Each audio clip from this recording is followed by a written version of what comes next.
Well, we're going to do a little thought experiment to begin the message this morning. Imagine that you are holding a styrofoam cup in your hand right now, and that styrofoam cup is 1/4 full of water. And I ask you to rinse your mouth with that water for 15 seconds, and after rinsing it around in your mouth, to spit it back into the cup. And you look down at your cup of water, and maybe there's a floaty in there from your breakfast. Maybe it's a little bit brown tinted from your coffee this morning. Maybe there's some bubbles on the side. You're looking at your water, and then I say, now will you all please drink your cup of water? How would you respond? Welcome to a field of research known as the psychology of disgust. Disgust is a feeling of revulsion around something that is offensive or loathsome to us. And it influences a remarkable amount of your behavior and your lifestyle. For example, humans can survive on almost any habitat in the planet, and there are food sources on almost every habitat in the planet, but you only eat a fraction of the available food sources. For example, you probably don't eat a lot of insects or worms or rats or dogs, even though in other parts of the world those are considered great things to eat. Hey, it's a great source of protein. You don't eat those because you find them disgusting to even think about eating. And that's because disgust is a learned reaction. If you've ever been around a toddler for more than 5 seconds, you know that they are not born with a disgust mechanism. They will put bugs, turtles, garbage, whatever they can find, it will go in the mouth, and you're like, oh, no, whatever they find in their diaper, just no disgust mechanism at all in kids. But as we get older, we begin to develop disgust, and it actually serves an important purpose in our lives. Disgust regulates boundaries. Disgust helps you create a boundary between you and things that are unclean, things that are dirty, things that are nasty, so they don't get into your life and make you dirty. For example, think of how many boundaries, psychologically speaking, you would have to cross if you're hanging out with a friend and you say, do you have any gum? And your friend says, yeah, I got a piece. Here you go. And you go, hey, thanks. You take that and put it in your mouth. Oh, there's still some mint left. Awesome, thank you. How many just psychological boundaries would you have to take to actually do that? And if you would do that, I'm sorry, we just can't be friends, you and I. I don't even know most of you, but it's just not going to work out. It's me, it's not you. This is why disgust is the reason why you don't borrow someone else's toothbrush.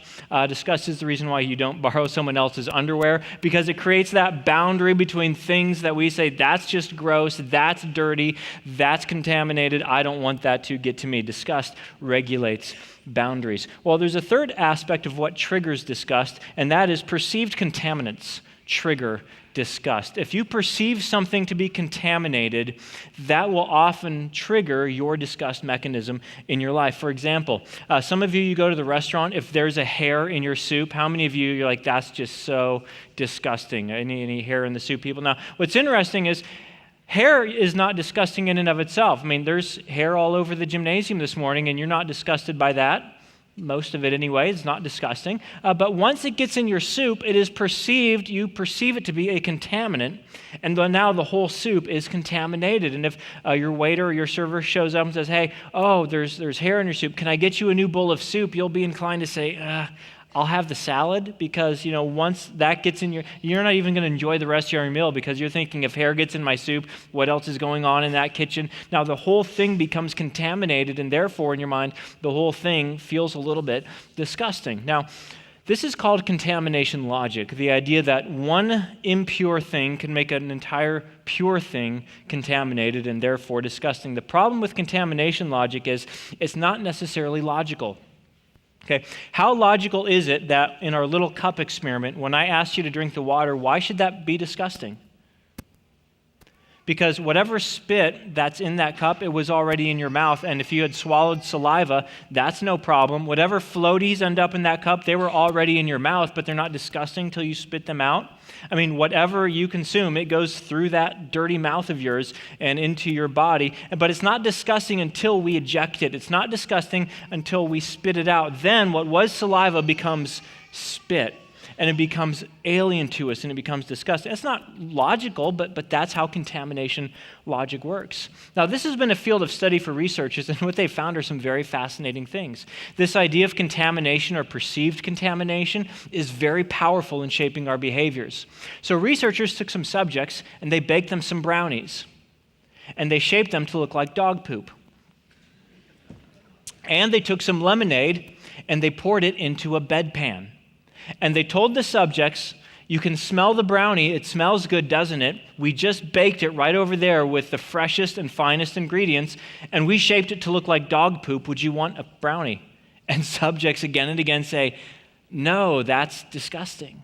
And they say, well, we have some lemonade. We poured it in this never-been-used, recently sterilized bedpan. Would you like some lemonade? And again, the subjects say, no, thank you. Because although it's nothing but brownie, it's nothing but lemonade, in our minds, because there is a correlation between something that is contaminated and this object, in our minds, that object becomes disgusting. So we create the boundary between us and the brownie, between us and the lemonade. So researchers took it a step further. They offered subjects a glass of drinking water. But before handing it over, they put a live cockroach in the drinking water, stirred it up, took the cockroach out, and handed them the water. Now, it's no surprise that nobody drank the water at that point, but here's what was surprising. So they took the water back. They ran it through a filter, one of those microfilters that even screens out bacteria and makes it just pure water. They ran it through the filter, then they boiled the water, then they ran it through another filter. And they offered the same water back to the participants. And again, no one would drink the water. Now, at this point, that is as pure as water can possibly be. You cannot get more pure water on the planet. But because there was a contaminant in the water, it forever in our minds becomes something that is impure. Because contamination brings a sense of permanence to it. And once we decide an object has been contaminated, it will forever in our minds remain contaminated, and therefore it will remain disgusting, and we will create a boundary between us and the object. You say, well, that's all very interesting, and what does any of that have to do with church? Because if you're not a 12-year-old boy and now you know what kind of birthday cake to ask your mom for next year, I want a dog poop birthday cake, please. I mean, what does this have to do with us, and what does this have to do with our series? Well, the big idea of this series is culture is changing very quickly. Culture is evolving at a very rapid pace. How is the church to navigate through a culture that's changing pretty rapidly? Where cultural values are transitioning, it feels like, on a daily basis. How do we move forward and have impact as the local church? Here's what this has to do with it. Disgust is fine when you're talking about eating bugs or something like that, or eating rats. Disgust is fine, and in fact, it's important for maintaining your health and keeping contaminants out of your body. But disgust becomes a major problem when the objects of our disgust are not objects, but when the objects of our disgust become people. Because just like we can view objects, just like we can view dirty water with disgust, research has shown that we also direct our disgust against people or against culture. And what's helpful for our health or helpful for our hygiene becomes detrimental when being the church, because Jesus said the church is people. And the church is for all people.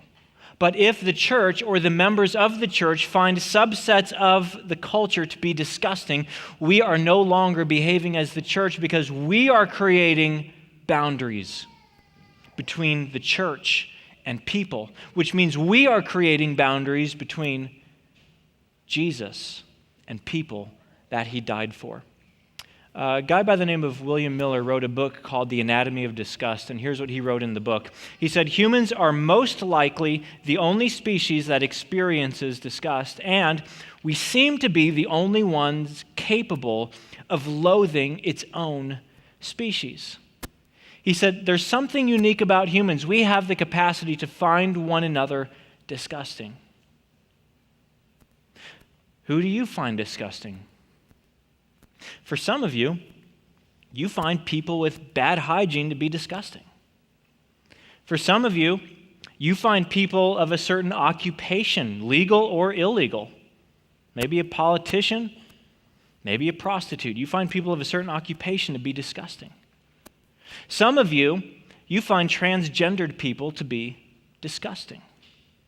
Some of you find same-sex couples expressing affection to be disgusting. Some of you look at pedophiles and you say, they're disgusting. Some of you look at men and say, they're disgusting. You would never say it out loud except for the pedophile one. You would never admit it out loud. But there are probably certain subsets within the general population. There are certain, perhaps, kinds, ethnicities, certain categories of people, might be economic status, that something in you finds disgusting, and as a result, you create a boundary between yourself and that person, between yourself and that category, between yourself and that group. And if we do that as the church, we can no longer follow Jesus, who told us to engage with people in our culture. See, there's basically three responses that we can have when it comes to culture and the culture that we find ourselves in. In fact, if you're taking notes in your program, you can fill in these blanks. We separate from parts of the culture that are seen as contaminants, okay? If there's parts of the culture, and this isn't necessarily the wrong thing to do, but it is something we do. If a part of our culture seems to be contaminating, and this is especially true if you have kids, you know what I'm talking about, we want to create the boundary between parts of culture, well, we separate from the parts that you view as contaminants. And this is true for everyone. This isn't a church thing. This isn't a Christian thing. This is a human thing. We separate from parts of the culture that are seen as contaminants. However, we surrender to parts of the culture that we enjoy. There are parts of the culture that you as an individual, you think they're awesome, like football. You know, I love watching football. But if someone were to say to me, well, you know, there's some new research coming out that says they're hurting themselves by playing football, I don't want to think about that. I just want to enjoy football because that's what all of us do. And it's not always bad, but sometimes it is. We surrender to parts of the culture that we enjoy. And the third thing is this: we engage with parts of culture we want to influence. If you want to make an impact, if you want to engage, if you want to be a person of influence, what it means is we cannot separate and we cannot surrender, but we have to engage the culture if we want to make a difference. Now, before we get into the text this morning, there's one more reason why I think this is of particular importance to the church, understanding the theological and biological reasons why people feel disgust. Disgust also regulates one more boundary. It's the boundary between what we perceive to be holy and what we perceive to be profane. Researchers did one very interesting experiment. They told subjects that a person who collects World War II artifacts recently acquired one of Adolf Hitler's sweaters. In fact, he wore this sweater the week before he committed suicide, and it has never been washed. And then they pull out a box and produce a sweater and show the subjects, and they say, would you like to try on Hitler's sweater? And the subjects recoil at the idea and they shrink away from it. And here's what researchers discovered: that not only do we view objects as contaminated, not only do we view people as contaminated, but we view evil as an object that is a contaminating source. And because Hitler wore the sweater might be evil, and if I put on the sweater, I might become contaminated with evil. And the reason why the church has for too many years created boundaries, created borders between it and the culture is because the church has said, we don't want to get contaminated by evil. We want to be pure. We want to be set apart from the culture. But our options are the same. We separate from parts of the culture we see as contaminants. We surrender to parts of the culture we enjoy, or we can engage with the parts of the culture we want to influence. And for those of you who are Christians, Jesus models the way to engage with culture. Because think about Jesus. No matter where he went, he is always engaging people on opposite ends of the spectrum. He is engaging self-righteous religious people. He is engaging immoral sinners. He is engaging everyone because he wants to influence the culture. And like I've said before, he became the most influential person who ever lived. So if we want to get this right, we have to pay attention to how Jesus engaged the culture in his generation. Now, for the text this morning, we could have gone to honestly, almost anywhere in the New Testament where we see Jesus talking to anyone, because he is constantly modeling the way for us to do this as the church. I picked a text just because I had to pick one. I've never preached on this one before. It's kind of interesting. So today we're going to be in Luke's gospel. Luke was a doctor, not one of the disciples of Jesus, became a Christian after Easter, and then did thorough research and then wrote his biography of the life of Jesus. And Luke tells about these encounters people had with Jesus who were on opposite ends of the spectrum. Like last week, we looked at two people, one a religious, one a complete sinner. Jesus encountered both. We're going to see another similar encounter with Jesus, and in doing so, we're going to see how he engaged the culture he lived in. Because Jesus seems to be the only person who didn't experience disgust. Today we're going to be in Luke chapter 7, beginning at verse 36. It says, "When one of the Pharisees invited Jesus to have dinner with him, he went to the Pharisee's house and reclined at the table." So there's a Pharisee, we'll find out in a minute, his name was Simon. This is not Simon Peter the disciple, this is some guy named Simon. He happened to be a Pharisee, and he invited Jesus to a formal banquet. Now in those days, formal banquets were actually public affairs, so they were held in an open place. The general public could come in, see the banquet, see what was for dinner. Oh, looks like they're having a steak tonight, love it. And they could actually listen in on the dinner conversation. So these would be important people, politicians, people like that. It's kind of a forum to hear what's going on in the important circles. So this was a public affair, and in those days when you sat down to eat dinner, it wasn't like you sitting down at your kitchen table. They had very low tables with dining couches, so their heads would be toward the table. They'd be reclining on an elbow, feet away from the table, and Jesus was invited to this man's home. He was an invited guest to have this dinner. So here's what happened. A woman in that town who lived a sinful life learned that Jesus was eating at the Pharisee's house, so she came there with an alabaster jar of perfume. So since this was a public affair, this woman could have shown up and there would have been other people gawking, milling around, listening in on the conversation. Now, Luke tells us that a woman who lived a sinful life showed up. That's the translator's English rendition of what it says. What Luke literally wrote was, she was a woman of the city. And what scholars tell us is a woman of the city is a first century idiom for a prostitute. This is a woman who everyone in town knows she's a prostitute. She shows up at the Pharisee's home. I mean, how much guts would that take? And she shows up and she's on a mission. She's got an alabaster jar of perfume and she's going to do something specific with it. But before she does, she's overcome with emotion. As she stood behind him at his feet weeping, she began to wet his feet with her tears. Then she wiped them with her hair, kissed them, and poured perfume on them. Now, have you ever been in a situation where you have something to do, but you're suddenly overcome with emotion and you just start crying? Maybe you're at a wedding and you're supposed to give a speech and you have the speech planned out and you maybe even wrote it out, but all of a sudden they hand you the microphone and all of a sudden you just start crying and crying, or at the birth of a child or whatever it is, those big occasions where you have a plan, you're going to do something, but then when the moment comes, the emotions are just overwhelming. That's what's happening to this woman. She wants to do something to honor Jesus. She wants a public declaration that she is following Jesus, so she's got something all planned out, but when she gets there, all of a sudden, the emotions just come over her. And the tears just start coming out of her eyes. And, she was already behind him, so in this crowd, she could have snuck right up, and all of a sudden, Jesus is like, it's raining. Oh, no, there's a woman crying on my feet. Happens all the time. So she comes up behind him. She's overcome, all embarrassed, wipes his feet off, and kissed his feet, and you talk about no disgust boundaries, and then she pours the perfume on them. Now, here's what's important to know about an alabaster jar. In those days, to have this alabaster jar of ointment, is what it really was something that cost a lot of money. And an alabaster jar had a very long and slender neck on top. It was so slender that you actually could not just pour it out. It was enough of an opening that the fragrance from the ointment could come out, but it was not enough that you could pour it out. So it's kind of like walking around with an air freshener necklace is essentially what it was. But since they cost so much money, it shows this is something valuable. This is something a woman of means would have in order to make herself attractive, or it's something a prostitute would save up for in order to become more lucrative in her profession.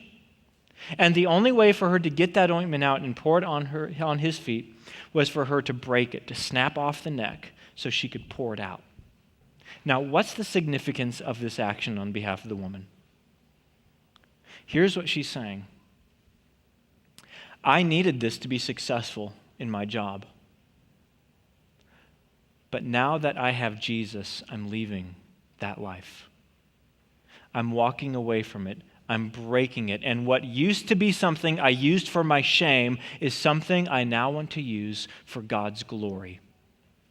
And I want everyone to know that I am walking away from that because I'm going to follow Jesus instead. So she breaks it open. She pours this ointment, this expensive ointment, on his feet.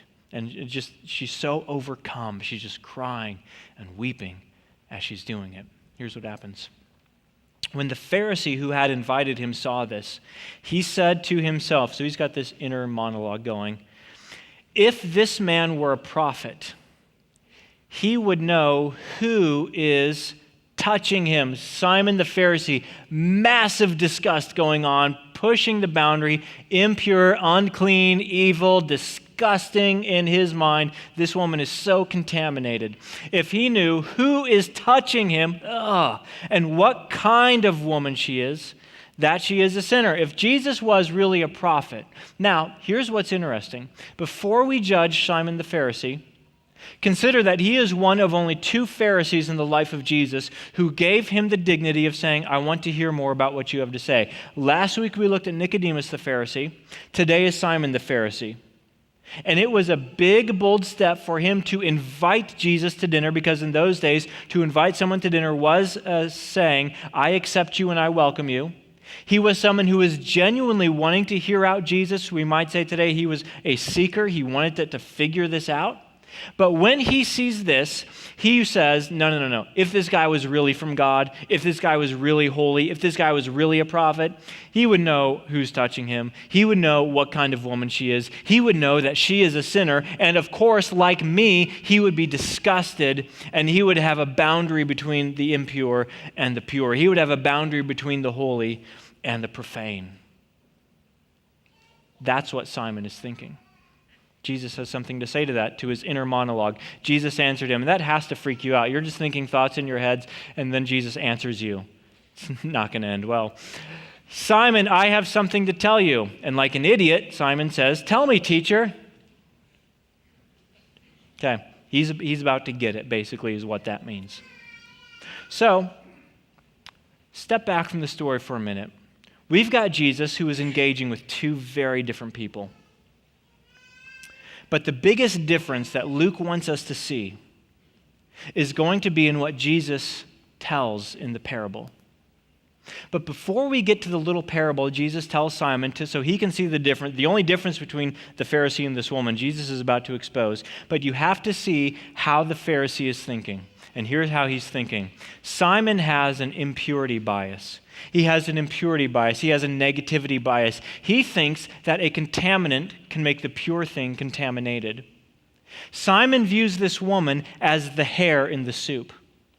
Simon views this woman as the cockroach in the water. Simon views this woman as a contaminant who is to be ejected, who is to be separate from. We are to create a boundary between us and this woman because of who she is. Simon says, if the impure comes into contact with the pure will be defiled. That's why the Pharisees, in effort to maintain their moral purity, separated from the people into their religious gated communities. Where Jesus, by contrast, didn't separate. He engaged. And he wants to show Simon what his problem is. Here's what he has to say to him. Two people, he tells this parable, means never happened, it's just a story, just making a point. Two people owed money to a certain moneylender. One owed him 500 denarii and the other 50. Neither of them had the money to pay him back, so he forgave the debts of both. So he says, hypothetical situation. Two people owe money. One owes 10 times more than the other person, but neither can pay back. Now, in first century world, this doesn't mean a lot to us. In first century world, if you cannot pay your debts, you go to jail. You do not pass go. You do not collect $200. So we've got two people. One has 10 times more debt than the other person. Neither one can repay. Which one is going to jail? Both. Doesn't matter how big the debt is. Neither of them can pay. Now, that's not our world. We just file bankruptcy and move on with life. So let me put this in a different context. Imagine you're on an expedition through the jungle. And one night, a poisonous spider creeps in a tent and bites someone. And that person dies in his sleep. And in another tent, a lion sneaks in the tent and mauls someone and bites them and rips their head off and then eats them. Which one is dead? One is pretty dead, one is ugly dead, but dead is dead, okay? That's what Jesus is getting at. Okay, Simon, you think that this woman's disgusting, and you're just fabulous. Here's what you need to know. You're a pretty sinner, she's an ugly sinner, but you're sinners. You have pretty debt, she has ugly debt, but you're both in debt, and neither of you can repay. That's the scenario Jesus is setting up in this parable. A lot of debt, little debt, what does it matter? They're both going to jail. Neither of them can repay. So the moneylender says, I forgive your debt. Now, by the way, here's what's interesting. Last week, Jesus portrayed salvation as being living water. It wasn't last week, it was 2,000 years ago. I talked about it last week. And he portrayed salvation as being born again. Today, he describes salvation, he portrays salvation as having a debt canceled. Why is that significant? Because whenever debt is incurred, someone will pay for that debt. Either the borrower will pay back the money, or the lender, if the borrower defaults, will eat it. But if there is ever $1,000 of debt, someone is paying for that $1,000. It's the debtor or the dettee, one of the two. Jesus is saying salvation is like a debt, and you've got some you can't repay. It's true. You might be less of a sinner. You might be more of a sinner. You might be a pretty sinner. You might be an ugly sinner. But none of you can repay the debt. But debt cannot be canceled. Someone has to eat it. And that's why I'm here. I am here to pay for the debt of sin, the debt you could not repay. And it's not about grades. It's not about amount, 50 or 500. Doesn't matter if you can't repay. I'm here to pay for the debt of sin. That's why this is an interesting metaphor for salvation. He continues. Now, which of them will love him more? Simon replied, I suppose the one who had the bigger debt forgiven. You have judged correctly, Jesus said. Ding, ding, ding. The confetti falls from the ceiling. You got it. The one who had the bigger debt forgiven is probably going to be more appreciative. Then he turned toward the woman and said to Simon, do you see this woman? And Simon's like, did I see her? I threw up in my mouth when I saw her walk in. Yeah, I saw her. Jesus said, do you see this woman? I came into your house, your invited guest. You did not give me any water for my feet, but she wet my feet with her tears and wiped them with her hair. Simon, you didn't even give me the basic courtesy of washing off my dirty feet. She gave me the ultimate courtesy. She's washing them with her tears. You did not give me a kiss. Totally legit, standard greeting in first century world. It's just give a guy a kiss when he comes to your house. But this woman, from the time I entered, has not stopped kissing my feet. You did not put oil on my head. Again, first century thing, dry, arid climate. Oil was something you just used like lotion for dry skin, basically. But she has poured perfume on my feet. Simon, do you see the difference?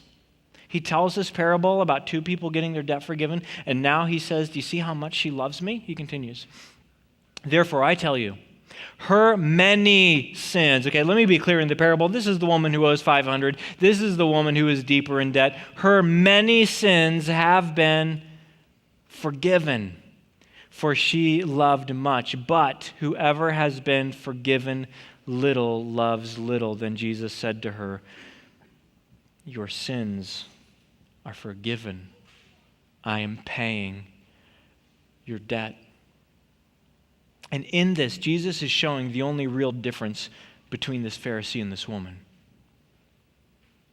The woman knows she has a debt of sin she cannot repay. The Pharisee thinks he can. So the Pharisee views people with disgust. Jesus is saying it is only people who recognize they cannot pay the debt of sin, who have had their debt of sin paid for by Jesus, that can truly love life, that can truly love people, that can truly tear down the boundaries that disgust creates and get disgust out of our lives, because we realize that we were the outsiders, we were the sinners, and Jesus did not have disgust for me, but he loved me and he canceled my debt. And only people who get this, like this woman, are the people who can engage with culture.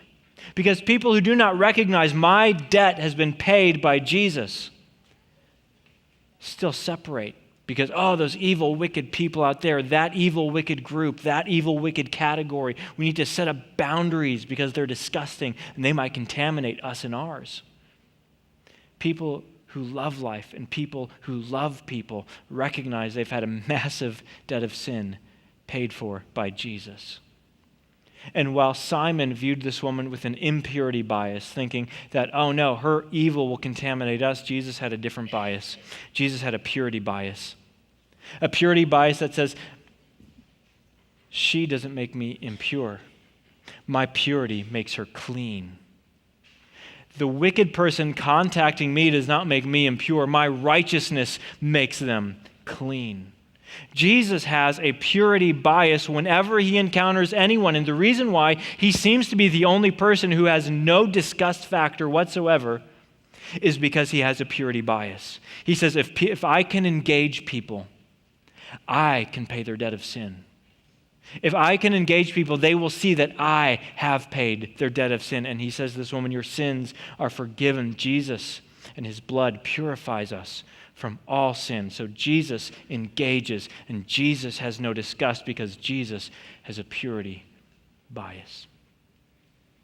Now, what does all that mean for us? A couple weeks ago when we started this series, we said that Jesus came from the Father, full of grace and full of truth. And as the church, we want to be like Jesus, and we want to be full of grace and full of truth. We can't let our grip on either slip, or we're not following Jesus anymore. Well, what does all of this have to do with being the church? How do we get past our sense of disgust towards people or groups of people so that we can, like Jesus, have a purity bias?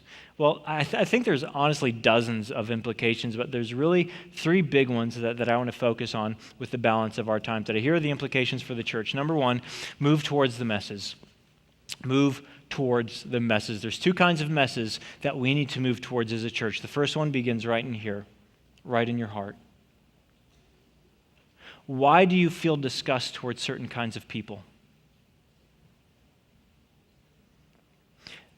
That's indicating you've got a mess in your own heart. Why do you find people disgusting when Jesus thought they were worth dying for? You need to wrestle that out with God. You need to wrestle that out in prayer. You need to do some soul searching and figure out, if Jesus died for this person, why do I find them disgusting? Why do I want to set up boundaries? So, first mess you move towards is the mess inside your own heart. Then the second mess you move towards is the messes all around us. We want to be a church that moves towards the messes, the messy lives, the messy situations, the messy sins, just the messiness that happens when people walk into church, because this isn't a place for people who have their life together.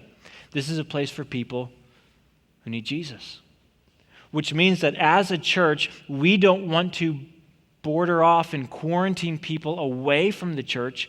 We want to move towards the messes, because that's exactly what Jesus did in his life. He moved towards the messy people so that he could engage them and so that they could believe in him. So that's the first thing, move towards the messes. Second is this, expand your moral circle. Expand your moral circle. Researchers say that you have a moral circle and it contains about 500 people. While you might interact with thousands of people on a weekly basis, there's about 500 people that you regularly would show kindness to when you interact with them. This might have to do with family connections, work connections, friends, faith, things like that. People who you regularly encounter where you look at them for whatever reason, you say, this is my kind. See, we show kindness to our kind. So if people are your kind, if they're within your moral circle, and you might have more if you're an extrovert or less if you're an introvert, but about 500 people are in your moral circle, and you are generally speaking going to be kind to those people because you've decided they are your kind. Now let me show you what this looks like very practically. Imagine someone at the middle of your moral circle starts a new job waiting tables. How many of you have ever had a job waiting tables? Okay, come on up. We're going to have a little prayer circle up here after the service. I waited tables in college and in graduate school paying the bills. So did my wife, Kathy. We feel your pain. We're going to minister to you. So imagine you've got a friend or someone in your inner circle, your moral circle, who starts waiting tables, and they go through training, and now it's their first shift, and they're going to be out on the floor on their own. So you grab a bunch of your friends or your family members, and you go to their restaurant, and you say, well, we want to sit in their section. And so you sit down, and you see them kind of flash by from one table to the next, and you're waiting, and you're waiting, and you're waiting, and you're waiting. And finally, they show up, and they are just in the weeds. Eyes are big, sweat pouring down. You're like, hold on. Just go wait on your customers. Go to your other tables. We'll be fine here. Just get to them. No, we don't even drink water. Just go ahead and go. We'll be fine, right? You're just patient with them. And then finally, when they get around to take your order and your food comes, you ordered a burger and you got a salad. And, oh, no, I started a diet yesterday. That's perfect. I love salad. And then what happens when the bill comes at the end of the night? You over tip. And why do you do all that? Because this is someone in your moral circle. So you show kindness to people in your moral circle. But what if your server is a stranger? What if you have to wait 5 minutes too long to give your order? You get your drink and you sip and you said, I ordered Diet Coke. This tastes like Coke Zero. What's going on? You get upset, and in your mind you're calculating the tip and it's going down, down, down, right? What's the difference? That person's not in your moral circle. But come on, isn't it true that person who's serving you, it's somebody's mom? It's somebody's brother. It's somebody's friend. How can you justify two completely different behaviors for the exact same situation? The reason is because you've put one in your moral circle and you've excluded one from your moral circle because we show kindness to our kind. So what would it look like if the church, just the church, decided we're going to expand our moral circle? Because Jesus didn't have a moral circle. Okay, if Jesus had a moral circle, it would have been limited to the Father and the Holy Spirit, and it would have been a tight moral circle because no one else was his kind. Son of God, in a bod, here to save the world. Who's like me? Who's my kind? None of y'all. Y'all are sinners. Y'all have debts you can't repay. Who's he going to hang out with? Who's he going to show kindness to? Nobody. But what did he do? He had the biggest moral circle ever. He died for the sins of the world. What would it look like if we became the church that was known for showing kindness to everybody? And I don't just mean, I'm not mean to them. No, not being mean isn't showing kindness. What if we showed kindness? What if we treated every single person we encounter, you are my kind. You are in my moral circle. Because that's how Jesus lived. And if we are going to engage the culture, we have to expand the moral circle. Third one is this. Make church the safest place to talk about anything.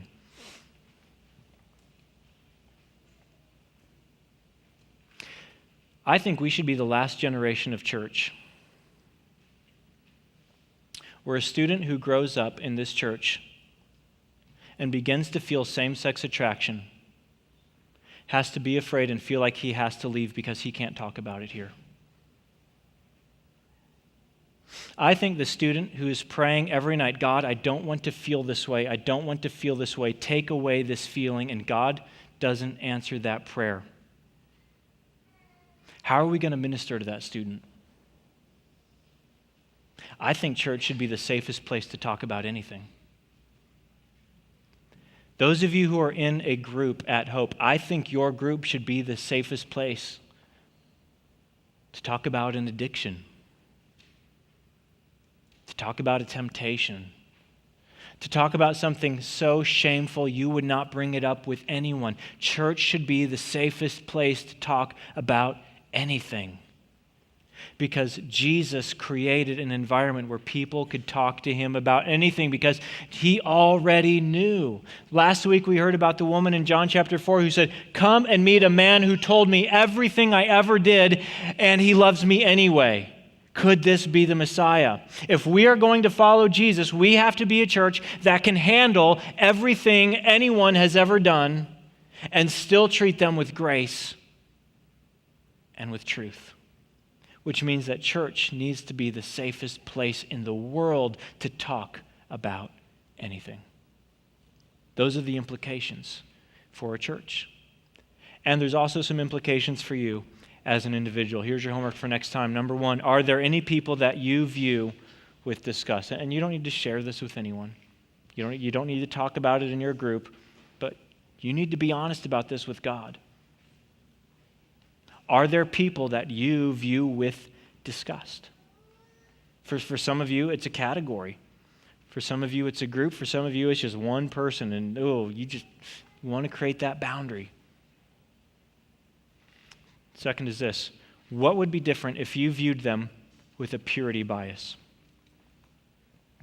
What would happen if you truly believed that if they would engage with the good news of Jesus, that Jesus would make them clean, that Jesus would forgive their sins, that Jesus would transform their heart and their life? Or like this woman, she breaks her alabaster jar of perfume and she is walking away from her life, her old life, because she's going to follow Jesus now. What would be different in the way you engaged with this person if you viewed that person with a purity bias and believed that the blood of Jesus Christ, the Son of God, purifies us from all sin? Last thing is this. Do not miss next week's sermon. Let me pray for you. Father in heaven, thank you for preserving this story from the life of Jesus, where we see two different people, but a Jesus who treated them both with grace and truth. Jesus, you did not have disgust towards people. You had love and kindness. You had grace and truth. And when you looked at all people, you recognized these are people who need a debt of sin paid, and you paid that debt. Father, we want to be like this woman. We want to take our love and pour it out at your feet, that our lives may be pleasing in your sight, that our lives would make a difference in our generation, that our lives would make a difference for all of eternity. I ask that our church will have the wisdom to know how to apply this in our generation. I ask that all of the men and women here today will have the wisdom and the courage to engage with the people they find disgusting. Because Jesus, you make all things pure. You make all things new. Your righteousness covers our impurity. And as men and women who have received that, may we graciously give that. So give us the wisdom to apply this and the courage to do it. We ask it in your name, Jesus. Amen.